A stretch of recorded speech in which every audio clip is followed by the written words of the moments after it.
मुस्लिम शरीफ में हदीस पाक है, नबी पाक सल्लल्लाहु अलैहि वसल्लम इरशाद फरमाते हैं, जब अल्लाह पाक किसी इंसान से मोहब्बत फरमाता है तो जिब्रील अलैहिस्सलाम को हुक्म देता है, इन्नी उहिब्बु फुलानन फ़अहिब्बहु, ए जिब्राइल मैं फलां बंदे से मोहब्बत करता हूँ, तुम भी इससे मोहब्बत करो। जिब्रील अलैहिस्सलाम उस बंदे से मोहब्बत करने लग जाते हैं।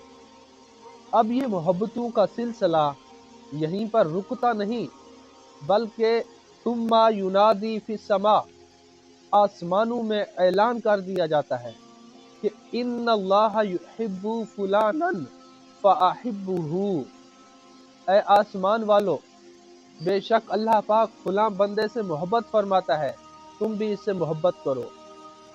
फिर आसमान वाले उस बंदे से मोहब्बत करने लग जाते हैं।